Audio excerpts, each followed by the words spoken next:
ঋষি পুত্র পুত্রীগণ, আগের অঙ্গ শেষ। এখন তোমরা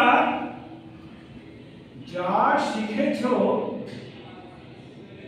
সেটাই অনুশীলন করো। এটা একটা নতুন পরীক্ষা, এখানে ভুল হওয়াটা উচিত নয়। দয়া করে আমাকে প্রণাম করুন। অনুগ্রহ করে আসন গ্রহণ করুন ঋষি পত্নীগণ, ঋষিগণ।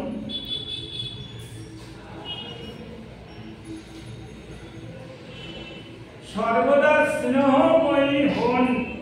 আপনারা আপনাদের আগমন কি প্রয়োজনে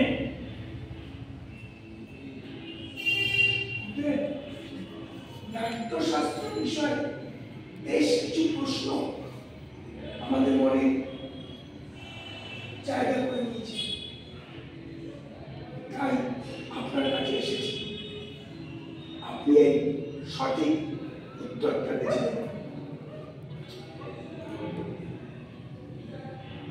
আপনারা দ্বিধা না করে প্রশ্নটা বলুন। নাট্যশাস্ত্রের উৎপত্তি কিভাবে হয়েছে, এর উদ্দেশ্যই বা কি? খুব ভালো প্রশ্ন ঋষিপত্নী। এই প্রশ্ন শুধু নাটকের জন্য নয়, এই প্রশ্ন জীবনের মর্ম বোঝানোর মাধ্যম। সেই ত্রেতা যুগ, সেই সময়ে এই মানুষ কাম এবং লোভের বশবর্তী হয়ে তারা অধর্ম এবং অন্যায়ের দিকে যখন এগিয়ে চলেছে, তখন দেবরাজ ইন্দ্র দেবর্ষি ব্রহ্মাকে অনুরোধ করলেন, হে দেবর্ষি ব্রহ্মা, আপনি এমন একটা মাধ্যম তৈরি করুন যে মাধ্যম দিয়ে মানুষ তারা যেন ধর্ম, অর্থ এবং মোক্ষের দিকে ফিরে আসতে পারে। কিন্তু গুরুদেব, বেদই তো জ্ঞানের ধর্ম, আর এই সবকিছুই তো রয়েছে এই বেদের মধ্যে। তাহলে আমাদের এই পঞ্চম বেদের কি প্রয়োজন ছিল? প্রয়োজন আছে, প্রয়োজন আছে বৎস।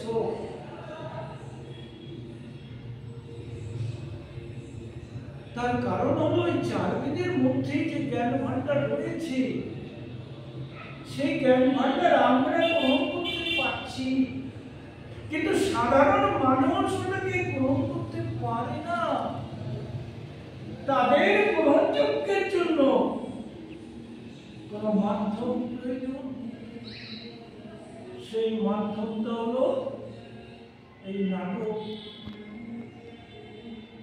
এই নাটক শুধু শিল্পকলা নয়, এটা সমাজ দর্পণ। এই নাটকের মাধ্যমে মানবতা অধর্মকে পেরিয়ে ধর্মকে পেরিয়ে সে একটা নতুন মাধ্যমে পৌঁছে যাচ্ছে। এই নাট্যকলা আমাদেরকে সচেতন করছে, আমাদেরকে এগিয়ে যেতে সহযোগিতা করছে। এই নাট্যকলার মধ্যে আমরা কি পাচ্ছি? আমরা এর মাধ্যমে আমরা সুখ, দুঃখ, ব্যথা, বেদনা এইসব আমরা বুঝতে পারছি। এইসব ভেবে ঋষি ব্রহ্মা তিনি এই চারটে বেদ নিয়ে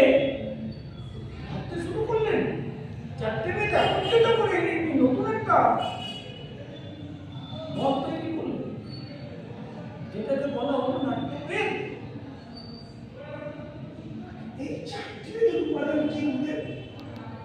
এই চারটে বেদের উপাদান, এই চারটে বেদের উপাদান উনি কি করলেন? এই যে আমরা আলাপচারিতার মধ্যে আছি, এই যে আমরা শুনছি, এই যে আমরা দেখছি, এগুলোকে নিয়ে উনি কি করলেন? উনি ঋগ্বেদ থেকে এই যে এইটা নিলেন, এরপর উনি যে গান, আমরা যে গান শুনছি, এই গানের ভিত্তি হলো সামনে আমরা মানুষের মনকে তুষ্টি করার জন্য আমরা অঙ্গ ভঙ্গি করে অভিনয় করি, এটা উনি দিলেন যদিও পৃথিবী। আর এই আমাদের অঙ্গ ভঙ্গি করতে গেলে, আমাদের এগুলোকে করে দেখাতে গেলে আমাদের নাট্য রসের প্রয়োজন হয়, এটা উনি দিলেন কথা কবিতা। তাহলে এই চারটি বেদের এক একটা অংশ নিয়ে উনি যেটা বললেন সেটাকে বলা হলো নাট্যশাস্ত্র।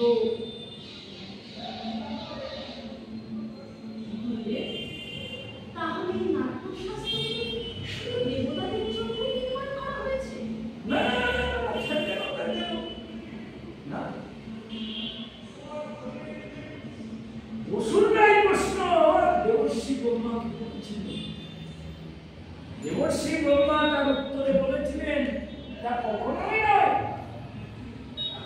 এই শাস্ত্র সকলের জন্য। এই নাটক, জাতপাত, ধর্ম, এগুলোকে সব সময় উঠতে গিয়ে এক মানবতার বুঝে যায়, সেটা ভেবেই আজ আমরা সেই জায়গাটায় আমরা পৌঁছাতে পারবো বলেই আমরা ভেবে নিচ্ছি। আর আমরা যদি সেটা করতে পারি, অনুভূতিটা আমরা নিতে পারি, তাহলে আমরা এই পৃথিবীকে স্বর্গে পরিণত করতে পারি, তাই তো?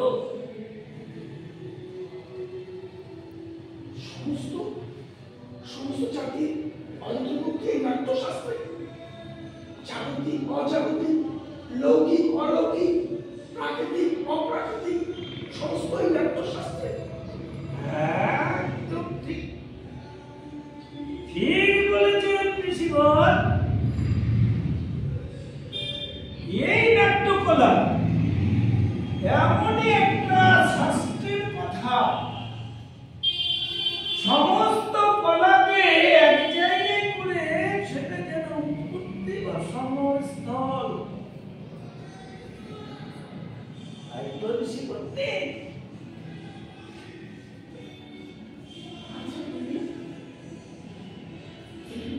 এই নাট্যকলা তো এক চমৎকার।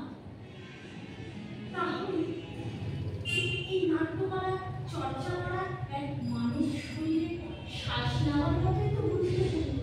তাহলে আমরা এই শিল্পকে নিয়ে কেন এত ভেদাভেদ করি? কেন আমরা এটাকে এত গুরুত্ব সহকারে দেখছি না? ঋষি করতে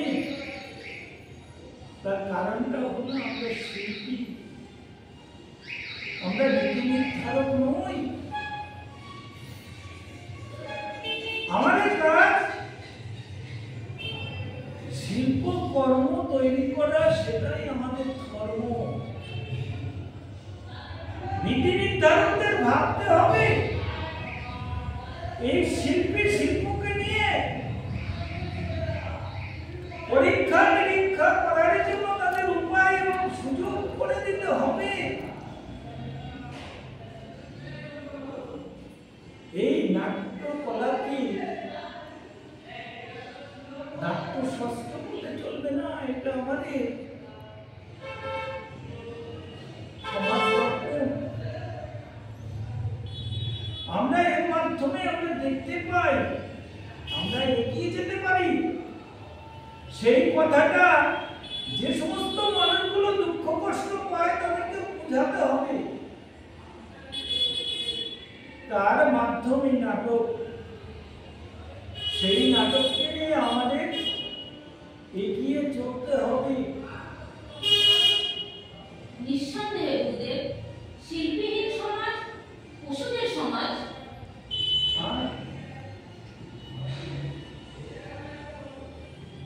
শিল্পীহীন সমাজ পশুদের সমাজ।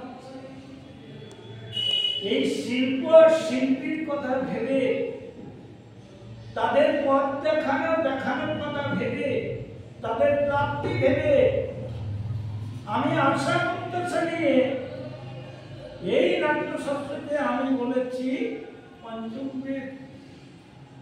পঞ্চম বেদ? এই পঞ্চম বেদ তো সমস্ত বেদের জ্ঞান। সমস্ত বেদের জ্ঞান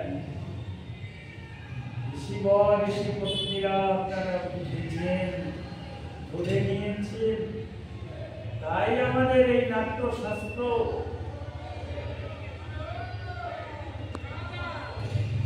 ঋষিবর, আমার অভিনয় শিল্পীরা যারা আমার সন্তান, তারা আপনাদের স্বাগত জানাতে, তারা আপনাদের জন্য অভিনয় কুশলতা তৈরি করেছেন আপনাদের দেখাতে বলে, তারা অপেক্ষা করছে। চলুন আমরা তাদের অভিনয় দেখব, আমরা নাটক উপভোগ করব। জাতির উন্নতি হোক, সকলের আশা পূর্ণ হোক। সৃষ্টি সুখের সংসারে সে সর্বদাই নিখুঁত হোক।